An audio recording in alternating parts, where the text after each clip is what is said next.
Well, things didn't work out against Nashville the way we wanted them to, and Lawrence Dockery is going to break down all of the action here in just a moment. But I wanted to take just a little time here to tell you about Magan's Fight Club. Magan Hall is a Bluff City Mafia member. She's been supporting this club from day one. Magan has been diagnosed with stage 4 melanoma. Now, she's already beaten stage 3 melanoma, but this time she has a whole army fighting with her. Bluff City Mafia has jumped in and really tried to do everything we can to help her out. Megan's husband, Alex, has made this his life mission right now. He's inspired a lot of people to help out. Yakin Graf, who is forward on 901 FC, has jumped in and really helped out a lot. But Magan is inspiring to a lot of people. She's the kind of person who just lights up any room that she walks into. I had the privilege of teaching Magan in her senior year of high school, and just a great kid. I call her a kid. She's not a kid anymore. And just an incredible person, and we all need to do anything that we can to help out one of our own, as she's going to be having some medical expenses here in this fight. You could go to GoFundMe.com and search Magan's Fight Club. Now, that's Magan, Magan's Fight Club. It'll come right up. You'll see a picture of her on the field with the scoreboard in the background and all that kind of stuff. Like I said, she's been a big supporter of this club from day one. She also has a 9-year-old son. Great kid. Name is Loxley. And we're talking about Loxley's mom here. This is a deeply human thing. We're not just talking about soccer. We talk about soccer a lot, But it's times like these that remind you that the results on the field those aren't the things that really matter. People matter. And Magan matters.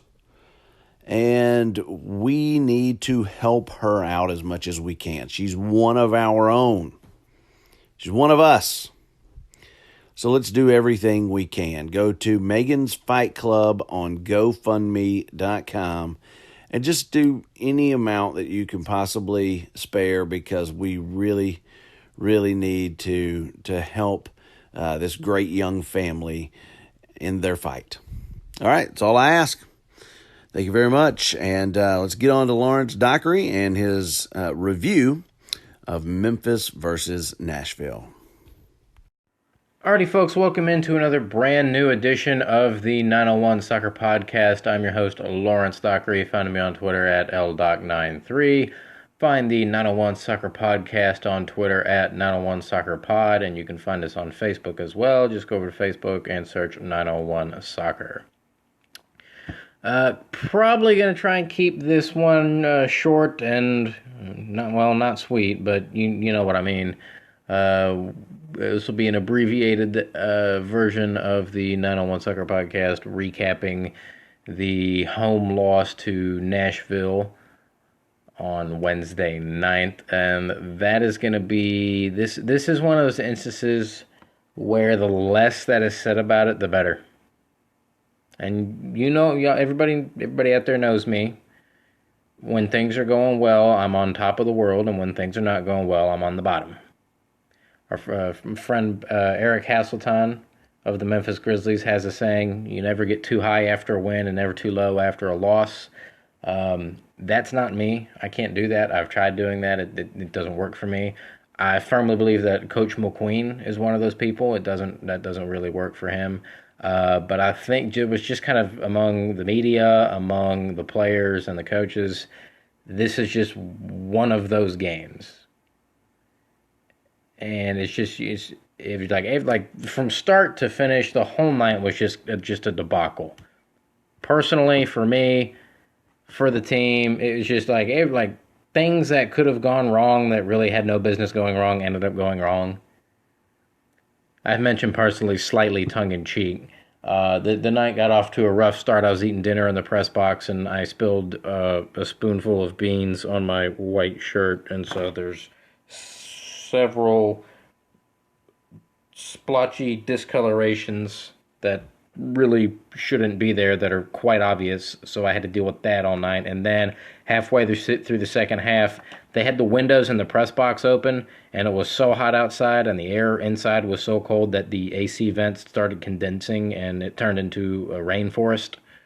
And it was I was in the middle of the splash zone. I didn't know this was SeaWorld, and it dripped on my laptop repeatedly before I realized what was going on. And so I decided, let's save the electronics here, dry the laptop off, put it back in the bag, switch to the fun. That was my personal debacle, and it wasn't any better out on the field. Memphis came out, actually for the first, really I'd say the first half hour, Memphis was the much better team. And I hate saying that. That's one of those things that just drives me crazy. More so about soccer than any other sport, where some coach or some player or some media member can come out and say, "Yeah, we lost, 7-0, but I think we were the better team on the night." No, stop. 7-0, you weren't the better team. So let's look at that. But I really do think that Memphis, through the first half hour of this game, they were playing much better than Nashville. They came out with a purpose. Elliot Collier and Adam Najim were linking up fantastically. Collier was unlucky. Sometimes crosses were just a little bit too far in front. Some people got called for fouls. But 8th minute, the game kind of completely turned on its head, and there was controversy regarding a refereeing decision. And as your resident referee expert,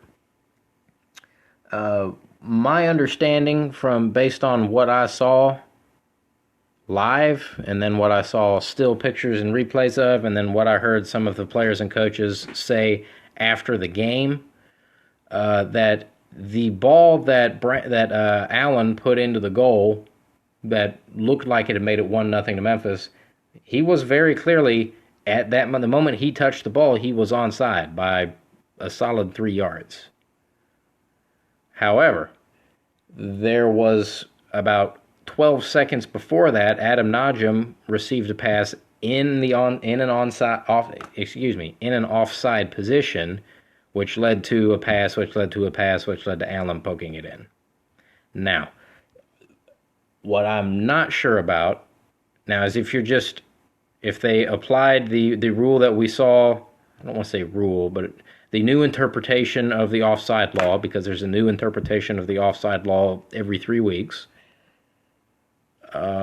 We saw it a lot at the Women's World Cup in France this summer, where somebody would be offside and the ARs had been instructed to leave their flag down for an extended period of time, even if they put the ball only to put their flag up when the ball went into the back of the net. But there's no VAR in the USL, so I don't think that would have been the case here. I always like to try and stick up for the referees. I think this was just I think they dropped the ball on that one. I think the AR1 on the far side, on the bench side, missed an offside on Adam Najim, realized it a little bit too late, and then put the flag up when Brandon Allen shouldn't have had a flag put on him. I think that's what happened. That's probably not going to be what the official explanation is, if the PRO puts one out or not. But even after that, you can say that changed the game, and it absolutely did. But even after that, Memphis had the majority of the chances. I think Nashville rang one off the crossbar a couple of minutes later. But outside of that, Elliot Collier was, I can't quite say doing damage because he didn't score, but he was making things happen down the left side. And I did have to laugh. At one point in the first half, he picked the ball up at midfield, and I think Nashville had watched tape of Memphis's last home game against Hartford, because 3 times in that game, Collier picked the ball up, and Hartford just said, "Yeah, sure, go on, it's fine. You can go on a 35-yard solo run and put the ball in the back of the net." Nashville was having none of that. Collier picked the ball up at midfield and immediately got swarmed by 3 separate defenders. which watching that I had to chuckle because I was sitting there and go, that they had to have watched Hartford tape. But then obviously 3 minutes before the half, that's kind of a theme for Memphis this year. Right before the half and then right before the end of the game, giving up soft, silly goals. Nashville had a free kick that all of the Memphis defenders just completely whiffed on. And Ockford, I think it was not Oxford, but O-C-K, F-O-R-D. And I think it was his first game with Nashville. I ended up putting the ball in the goal. 1-0 Nashville. Come out for the second half, and within 5 minutes of the restart, Memphis back line is a step too slow. Rios gets in, and Rios is the one guy you cannot let get an extra step on your back line because he will make you pay every time, and he did. Makes it 2-0 Nashville, and these guys will fight and scrap and claw, but I haven't really seen anything from the team this year to suggest that they're capable of coming back from 2-0 down in the second half. That's just, I don't think that can be disputed at this point. That's not to say that it won't happen. I mean, I would prefer that it didn't, because if you don't have to come back from being down 2-0, that means you're probably not down 2-0. And not being down 2-0 is probably not a terrible spot to be in. But outside of that, Memphis, that second goal by Nashville really just kind of sucked the wind out of Memphis' sails. Nashville did a really good job of killing the game off, and I think that's where we'll cease the discussion of the gameplay at that. Like I said, Coach Mulqueen after the game, normally after a loss, he's a very intense, fiery guy. And he may have been in the locker room. I don't know. I was not in there.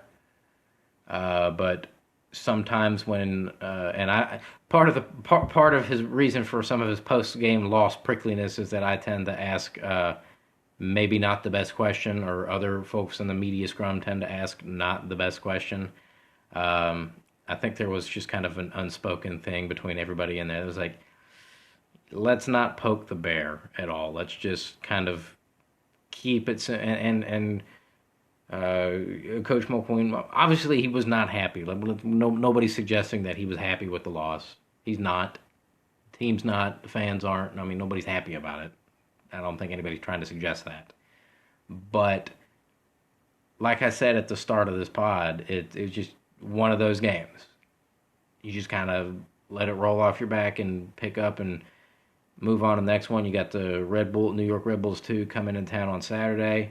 Cam Lindley said they absolutely need to get 3 points in that game. That's certainly possible. Obviously, we beat the Red Bulls U23 team in the Open Cup, so there's no reason to suspect that we can't beat their Red Bulls 2 team.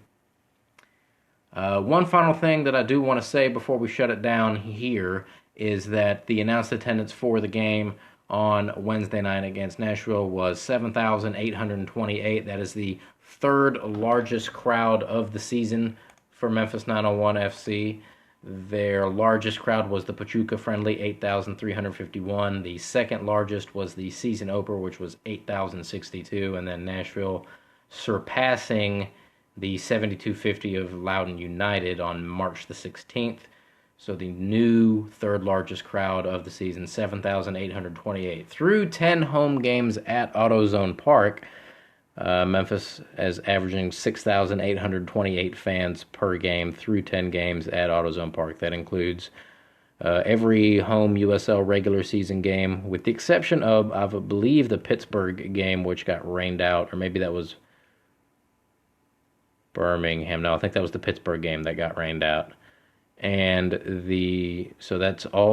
that's one friendly against Pachuca, one Open Cup game against New York Red Bulls U23, and then 8 USL regular season games. So that's not too shabby. One final, actually quite entertaining fact, and this kind of took on, I won't quite say a life of its own, but it did get a little bit of Twitter pub, that there's one of the big national soccer writers, I believe he writes for The Guardian, I think his name is Bob Williams, tweeted out the announced attendance for the Chicago Fire Columbus Crew MLS game tonight was 7,482, And we at the 901 Soccer Podcast sought to alert him that Memphis 901 FC drew a larger crowd than an MLS team, 78-28 to 74-82, which he then passed on to his Twitter followers. So that's something, there's some sort of good news. At least Memphis is getting that kind of publicity. And, of course, locally, all the publicity will be about who did the guitar smash, Penny Hardaway, I'm sure, and all of the folks that were there tonight that aren't normally there. That'll be the regular media consumption here in Memphis. There'll probably be about 8.5 words said about the game, but it'll be 800 about Penny smashing a guitar.